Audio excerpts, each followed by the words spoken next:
where it all started, sort of like a two-step move, I guess. Again, it wasn't necessarily in my plans. I knew at some point in life I wanted to, at least get out of Minnesota, if not the Midwest, maybe live, a couple different places, in the U.S., outside of the U.S. Haven't really done anything out of the U.S. yet, so everything's been on the continental 48 states. So, yeah, I guess going back to the story. So this happened. So everything started, I would say, probably beginning of 2015.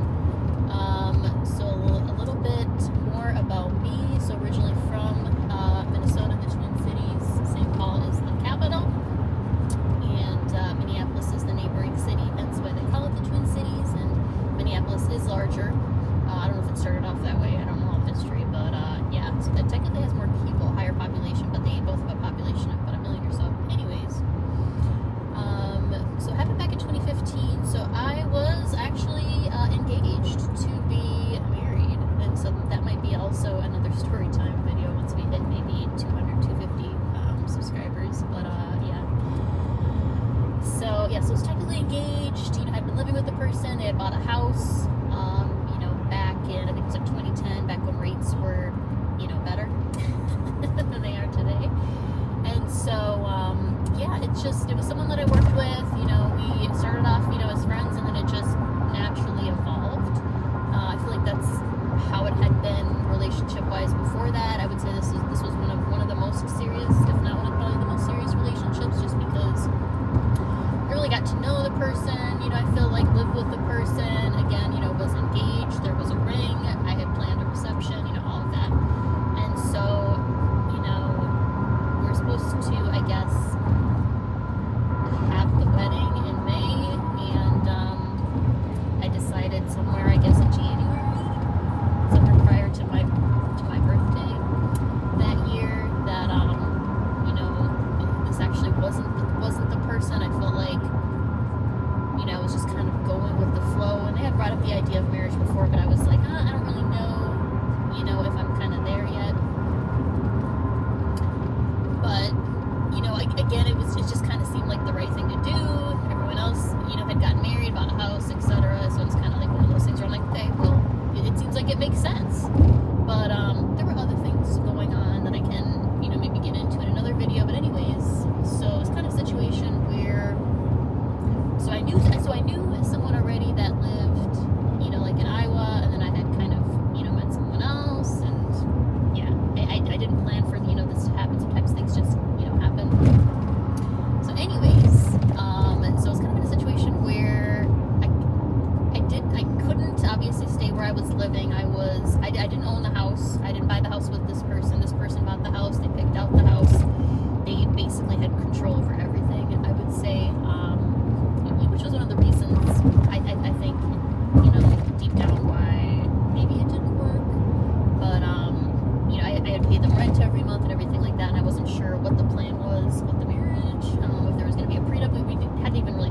feel like I needed to, obviously I needed to move out. Couldn't necessarily go and move in with anybody. I mean, yeah, I could have, but I had an opportunity where, because I knew someone already that lived in Iowa, and then I knew someone else, and was kind of building up some connections, I, for whatever reason, decided, okay, let me move there to be closer to someone, because someone that I ended up seeing, who I thought was single, but I knew had a kid, obviously they, had a kid and stuff, so they probably couldn't really move, and I think they were technically working. I wasn't, so I was like, okay, it makes sense for me to move, and I want an excuse to move anyway, so I technically moved to Iowa before moving out of the Midwest, so that was kind of the first step. It was the first time, living out of state, because I traveled a little bit, maybe not much. I mean, the most I had probably done was, really flew to, Arizona and back. I had flown to Vegas and back before. I drove to Texas and back before, so got out a little bit, but never actually lived, somewhere else. And it was only about 4 hours away. So if I did want to come back and visit, or, it didn't work out, I could do that. And this place I was renting, I think I took it was a year lease, I want to say. If not, it was 6 months, but I want to say it was a year lease, paid a couple months up front. I was able to basically rent a house, is what happened. So, that kind of helped. I didn't have to necessarily, have the job and all that. And I think the person I was renting the house from kind of knew that, and so this is kind of the first, I guess, part of the story, just kind of, living there. I did end up getting a job, started working at a bank.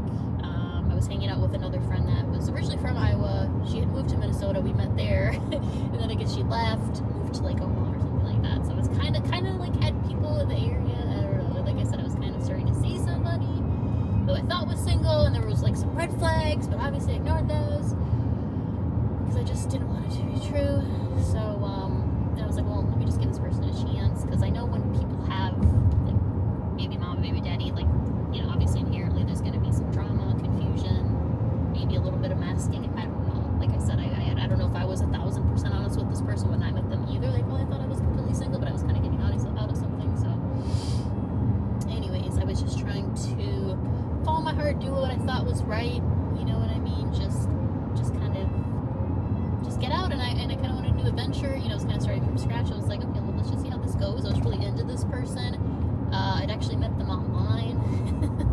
And when I say online, it was basically playing Final Fantasy on my PlayStation 4. So it wasn't a situation where I was out there looking. I was on a dating app. I literally had just met someone. We clicked, both played the same game. We were I thought we had a lot in common, and then I moved down there. We would hang out basically every single day. Like I said, I always felt like there was kind of something weird or sketchy, but I'm not the person, I first get with someone where I'm like, okay, show me your phone and all that. Maybe nowadays, but back then I was just like, okay, hadn't really, I don't think I'd ever had a proven case that I was cheated on, so before this person. So again, there were kind of some red flags, but I just thought, okay, it's all the stuff that kind of comes along with baby mama drama, and I feel like I kind of gave them, a little bit of elasticity, because I wasn't 1,000% honest, like I said, when I met them, but they obviously kind of ended up finding out, yeah, I was engaged and stuff like that, but I told them, before, I had even met them, me and the person I was engaged to, we weren't even intimate for months, before then, and then I don't even think we, even kissed or, hugged each other for, a couple weeks, something, I don't know, like I said, there's, a lot more to it, that I can get into it another time, but just to kind of paint the picture, it wasn't, a situation where things were, perfect. I don't know if it would necessarily call it a trauma bond or addiction bond. I don't know what it was, but anyways. So yeah, so I'm renting this house. I have a couple connections, in the state, in the area, within a couple hour, radius, whatever. So, I thought, okay, life is good. I got a job. I was excited. And I remember before starting the new job, I actually driven out to Colorado with my friend that was in Omaha, and so we got to kind of spend some time out there. It was my first time out there. She did a lot of the driving. That was great. I ended up trying something and then getting sick for St. Patrick's Day. It was so funny because I got sick and she was taking care of me, and she's a CNA or whatever it was, in that type of field. And so, yeah, it was so funny because I didn't drink at all, but I ended up doing something else and then I got sick. So again, that could be another story time. Anyways, trying to get things back on track here. So yeah, so I remember first started the job, I had went out there, came back, and I think that I got like a new phone, you know, as well. I got my iPhone, my first iPhone. And so, yeah, I thought life was pretty good. You know, I had my first day, and I'm trying to remember, because a lot of times when you work at a bank, like, some of your training, your orientation will be like a downtown branch or headquarters branch, because I know we had a downtown branch, but I worked at a branch in the city in Iowa that was kind of like a smaller town. The whole town was like, I guess, a smaller town, but anyways. So, I can't remember if it was the first day or the second day, but I think it was the first day, and I was already kind of traumatized because one of the tellers, who we'll call Mama G, if you know who you are, then you know who you are. So, she all of a sudden was like breaking down in tears. I'm like, oh, what the heck is going on, you know? And so I actually had found out that someone that used to work, I don't know if it was in that branch, but it must have been, maybe she worked at that branch at some point, but then I guess she ended up working at another branch. She, I guess, was stabbed by her baby daddy or ex-boyfriend, something like that, I don't know, in a Hy-Vee parking lot with the 2 kids in the back seat. And so that was kind of like my first day on the job, and I was like, holy smokes, like, this is crazy, right? You wouldn't think a day could get that much drama. You know, I just felt so close to death, and I felt so bad because, you know, here this person, they've been, you know, always good to me, and even still to this day, you know, and never had any bad blood between them, and I was like, wow, this is crazy. And a couple other tellers that were like, wow, and it was just kind of like this demure, you know, kind of vibe, and I was like, okay, well, you know, at least I have so-and-so, you know, when I get off work, I can talk to, whatever the case. So I get off. I don't know if I go home first to freshen up, but this person, like, I literally lived less than a mile from the bank, and this person also lived like less than a mile from the bank, so it was like the perfect setup, right? To drive like far at all, and I just kind of loved that, or so I thought. And so this person that I was seeing, so they didn't have a car. I don't think they had a car. Did they ever had a car? That's another thing. Okay, so I think again, it was a small town. They didn't really have to go far anywhere, and I was fine, you know, driving. It wasn't a big deal, but again, maybe that was kind of like part of a red flag. But anyways, I wasn't necessarily, you know, trying to get in a relationship because of something somebody had, you know. If they didn't have something, okay, whatever, you know. I was more interested in that person, I guess, and the potential, or than the person I thought they were. So anyways, I get off work and I go over to this person's house, and I thought they knew I was coming, or I don't know if we were in a routine, or I honestly don't remember all the specific details, but I know that I had went over to their house. I saw their babies on the car, like I knew it was like her car, and then, you know, sometimes she'd be there because, like, I guess they lived together, but like he worked the third shift, so they never actually spend the night together. I don't know. I could probably go way into more detail about this person. But yeah, and so I remember going there, seeing the car, and then I think I'm at the point where I'm like halfway out of my car, or about to go, you know, call him or knock on the door, or maybe he wasn't answering. I don't know what. I don't remember all the details. It was probably one of the worst days of my life. And I see her and him come out, and then they have the kid, and I'm just kind of like, what the heck? And she's kind of looking at me like, who the heck are you? And I'm just kind of like, hey, like, you know, I'm just gonna call the person Bert. I'm like, Bert, like, what's going on? Like, they act like they don't know me. They're like a completely different person. I'm like, excuse me. And then they're like, and I don't remember all the details. I just remember feeling so stupid, and it didn't even need to be said. It was obvious, you know, from their interaction and all that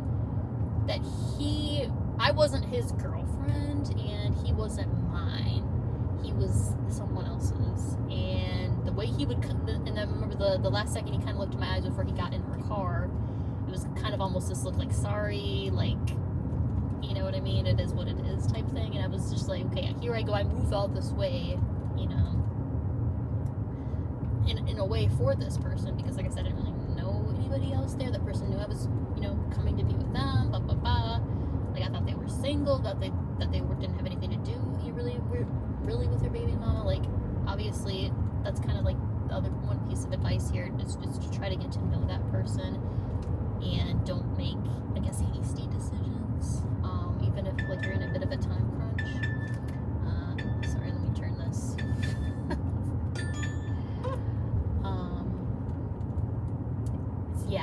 just felt so stupid. I couldn't even believe it. I was just like so heartbroken. And then after having like this crazy day with this crazy news, I didn't know if this person, and I think the person, the girl that got stabbed, I think the bank teller, I think she ended up getting, she definitely had passed away. And it was already the heck of a day. I was like, am I literally in a real world? I was like, I was in a new state, I was in a new place. Like, it was one of the most amount of cognitive dissonance. I was just so confused because, like I said, I mean, I wasn't like really spending like every night with this person because they worked the third shift, you know, allegedly, and sometimes they did. Like they're kind of one of those people that just like, he was a Gemini. I mean, if that tells you anything, bouncing around constantly, you know, like job to job. After that point, somehow he had talked me into, because I don't want the story to go too much into him, but basically kind of like talked me into, oh yeah, we're not together, blah blah blah, this that. Like, it was so many cases where, you know, I would try to like stop talking to this person, but it's like, okay, I moved there for them, and however, whatever way, had gotten, I don't know, feelings for them. Like I was really attracted to them, and I felt like I couldn't really get any better or do any better, and so I was just like, well, let me try to just kind of have some patience. And like I had said, I feel like I wasn't 1,000% honest, you know, coming in, and so I feel like I kind of gave them, you know, a little bit of leeway.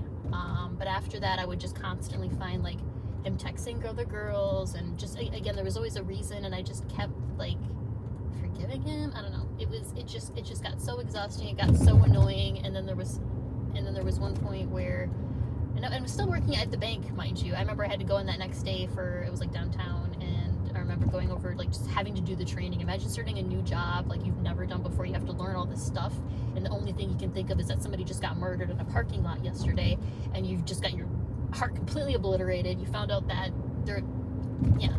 and you just feel so stupid, and I just didn't want to keep going. I wished I could just undo everything I had done, but I couldn't.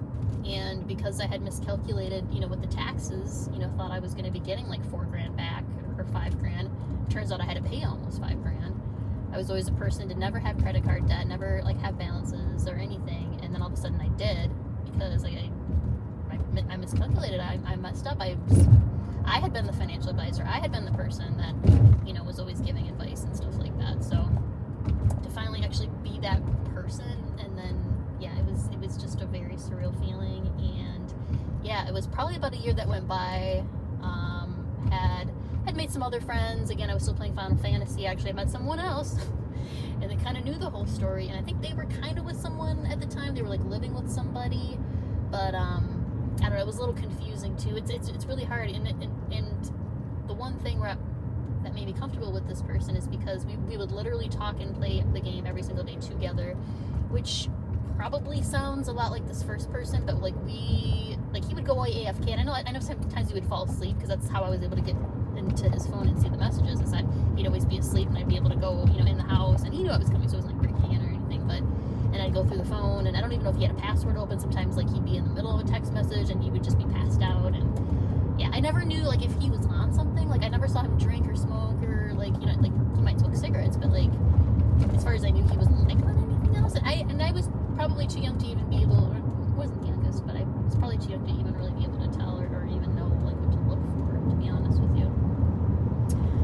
And so I had met this, you know, other person. We were like talking every day, and they you know, would send gifts, and they would like offer to you know, just like buy food and just be there. And he was just kind of showing me all of the things that I was hoping to see in the other person, but like I said before, like I don't feel like I probably jumped the gun, you know, with the first person, and because, you know, I didn't want to wait. I was in a situation where I had to move out because I was, you know, didn't want to be engaged or marry this person anymore.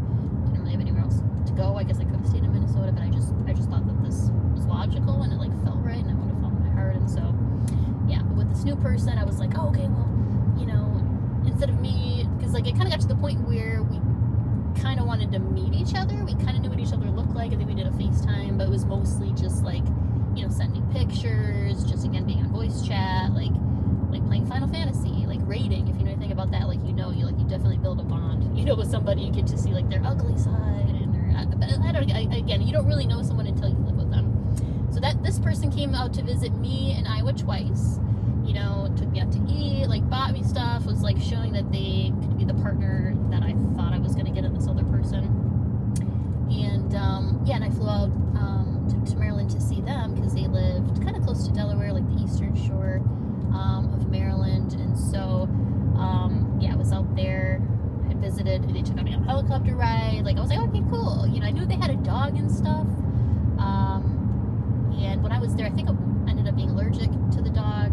He ended up, I guess, having the dog live with his parents because, like, even just sitting on the couch, I'd have to put, like, bed sheets down because it would just be so uncomfortable. But anyways, before going too much on a tangent, excuse me, so I ended up getting comfortable, you know, with this person. Again, you know, thought I knew this person, and they said, hey, there was, like, at some point, I think it was actually a few months in, we were probably talking 4, 5, 6 months, and, after, you know, flying out to see him and stuff, he just kind of asked, and I think he just kind of asked me, why don't you come out here? Because, like, I was kind of still renting that house when my lease was up, and then I had moved with kind of like a friend for a few months. I was getting a really good deal on the rent. Went from paying like $800 a month to like $200 or $300 a month, so it was just like, which was great because I wasn't making that much money as like, I was kind of doing like a banker job at the bank, and so, this person, they just kind of made an offer, and I was like, you know what, like, I didn't see a reason why not. Like, again, they had the financial support, they didn't have kids, like, they'd already kind of showed that they were invested, and we had a lot of things in common, and so, so that was kind of my opportunity. So he actually had drove out here, I think, like, he had like a pickup truck, so we towed I think we had like a horse trailer, so we packed up a bunch of stuff in my car, put my car like on a horse trailer, and just basically kind of, what do you call that, I guess, trailed or dragged that all the way over to Maryland. And so that was interesting. I got a hotel halfway, and then I remember it was raining a lot. We had to go through like Pennsylvania, through like the Appalachian Mountains, and so that was kind of my first experience, like the mountains and kind of, you know, all of that, and it was just a lot of crazy weather, but kudos to him for like braving the storm, and again, just all those things kind of showed me that he was kind of like in it to win it, and I was excited, and, you know, like, I thought that it was great. You know, I had someone that was, you know, going to be there for me emotionally, they're kind of there financially, you know, obviously they're physically. I was going to be living with this person now, whereas the other person I dated, I still don't even really know. I think I might have spent one night with them or 2 nights, but most of the time we'd hang out, just be like after I get off work, you know, sometimes he works second shift, or maybe I would just be busy, but like we literally spend time together. He'd come over to my house, or I'd go over to his house, or we'd just go do something every day. So I didn't really have, I guess, like a ton of time, but I was just very down and sad. Like, I just needed somebody, and this person, you know, I didn't, like, again, seek them out. They were just kind of a friend. We just had things in common. We were spending time together, and it just seemed like the logical thing to do. And I was like, well, I don't have enough money saved, and I don't know anybody else, you know, really in Maryland. I think I had like a friend that ended up moving out there with her husband for like a military thing. But other than that, I think that's like a big aspect of the story. So it's kind of a combination of always, you know, wanting to kind of like move out of state, and then just having the right opportunity, I guess, arise. And so obviously I'm not living there anymore, so I could do another story time about, you know, why I left.